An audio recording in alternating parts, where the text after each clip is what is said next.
Hey everybody, Jake here from Bearded Gear, and I got another package to open. Surprise, surprise. This, if you've read the description or the thumbnail, whatever you call it, is a very exciting knife to me. I have never owned a CKF knife. I have owned a Peter Rassenti designed knife. I had the Spyderco Paysan, which was an integral, fantastic, really cool knife. And this is a Satori 2.0. And I have wanted a Satori ever since I first saw a custom Satori in a picture on Instagram years ago. And as soon as I saw CKF was doing Satoris, I wanted that version. I've wanted a Satori in some way for so long now. I just think they're gorgeous looking knives. I think they look really, really cool. And it's just one of those things that I vibe with, for lack of a better term. And yeah, the timing was finally right. My buddy Sam had one that he was willing to let go of. Sam is one of my best friends in the EDC community. We've been friends for quite some time at this point, in a number of group chats together, and we've just been virtual friends for a long time. And I really like the dude. He's the one who loaned me my loaner Sabenza back when I started the channel. We've both loaned each other knives a handful of times, and he's just a really good friend. So I was stoked that not only am I getting a knife that's kind of honestly been a grail. Grail is a weird term in the EDC world at this point, because I feel like it's kind of subjective as to like what your definition of a grail is. Like, to me, grail should mean that it's like kind of unattainable, and this kind of has been somewhat unattainable. They're very expensive. They're more than I typically am comfortable spending on a knife, although if you've even seen just over the course of my channel, I feel like my tolerances of what I'm willing to spend on a knife have been steadily rising. But yeah, it's just been kind of like slightly unreachable in price. Not like crazy unreachable, but like uncomfortable in price. And they're not that common.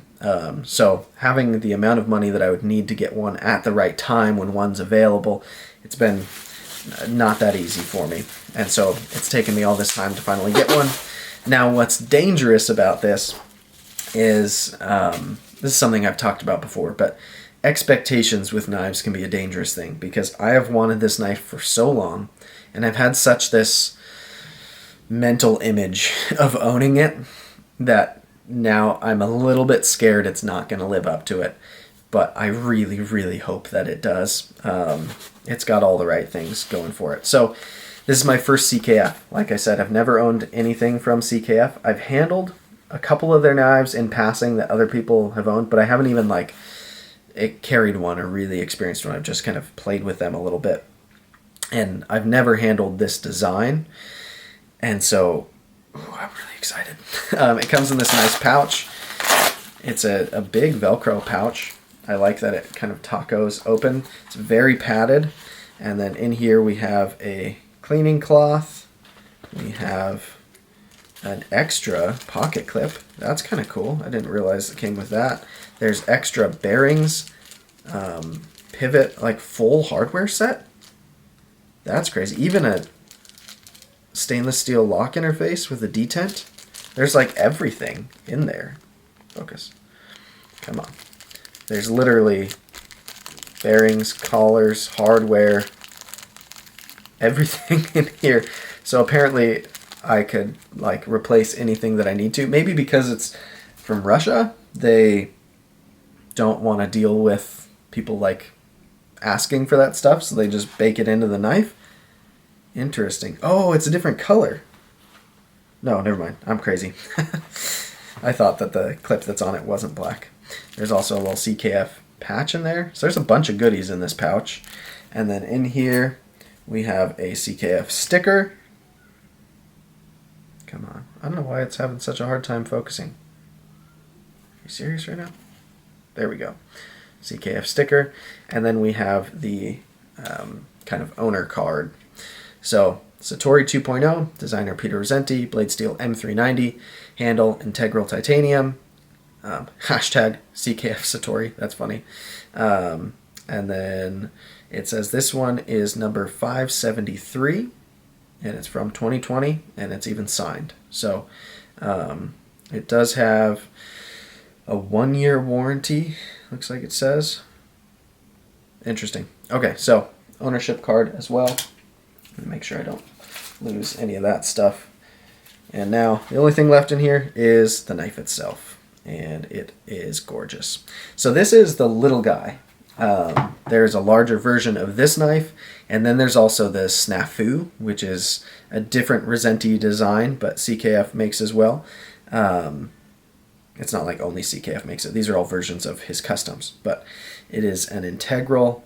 It is gorgeous. My goodness. So I like the size of this one. On paper, this is the one that should be for me. I think it's about a 3.5-inch blade, so it's what I would consider a proper EDC size knife. This is a primary. This won't be a secondary for me. We've got a flipper. There's also a fuller, which I'm hoping and I'm confident will work for middle finger deployment. You can see it is an integral design. I freaking dig that. These handle scales look a little bit bronzish to me. I wasn't quite expecting that. I thought they'd be more just gray. Maybe it's just the lighting in here. It is kind of warm light. So then on this side you can see we've got the milled titanium pocket clip. We have the lock insert, which because this is an integral, it's kind of mounted a little bit externally, which I think also looks cool. We've got black pivot hardware, black external blade stops, and the show side is really quite sterile because we don't have any hardware showing anywhere. It's just the pivot really hardware-wise. That's pretty sweet. Yeah, this one is numbered as well on the flipper tab. I can see the number is 573. Goodness, that blade. All right, let's do a proper deployment. So, has a flipper, and it flips. That feels really good. My finger lands nice and comfortably. That's one of the benefits of integrals. And oh yes, for my size hand, that's what I wanted it to be. I'm going to do a separate first impressions video, so I'm going to try not to go too crazy here, but this is gorgeous. The reason, frankly, why this knife has stuck out to me for so long is this freaking blade shape. Look at that. So we have satin flats on this blade, and then it's a nice stone wash on the grinds, or the bevels if you will, and then it's also, it's also into the fuller. My goodness, nice external blade stops, the contact right up there. It just has this really like pronounced, like the knife grows from the base of the handle and coming forward. It's got this like surge forward with this blade shape. Got a little bit of a recurve here, which I'm not normally crazy about, but it's not an aggressive recurve. I'm not afraid of sharpening that if I have to. And then this tanto point is just gorgeous. This is also really thin down here. I was not expecting it to be that thin in the primary bevel. You've got the swedge up top, up here. Goodness, that looks so good. It's like, it's one of those knives that I've drooled over in pictures so many times, and so now to have it here, and have it fit my hand well, and look this good in person, oh my goodness. Okay, it's also stupid drop shutty. Like, remarkably, once you get past that detent, come on, oof, you got to make sure you're out of the way because it will try to get you. Let's see if I can middle finger flick it. Yes, I can, and it is easy and excellent to do so. Whew, this is dope. All right, I am really excited about this knife. Wow, okay, sweet, sweet, sweet. One also positive thing, the way that they've done this lanyard hole back here is so out of the way and almost just looks like, I mean, it's like drainage holes or something. It doesn't even seem like it's necessarily just for a lanyard. Oh, this is sweet. All right, well, might have a new favorite knife. We'll see. This is going to be a fun one to review. I'll have a first impressions here in the next couple of days on this guy once I've carried it for a full day. Tomorrow's Thanksgiving. I'm filming this on Wednesday, so it might not get filmed for a couple of days, but it's coming. Wow, this is so sweet. All right. Thank you, Sam, for the deal on this and for allowing me to finally get my hands on one. I am floored that this is my knife, and it's one that I've just wanted for so long, and it is so sweet in person. So there you go. That'll be my unboxing of the CKF Rassenti Satori 2.0. And there's plenty to come on this guy. I am so glad I own this knife now. Thanks, guys. I'll see you on the next one.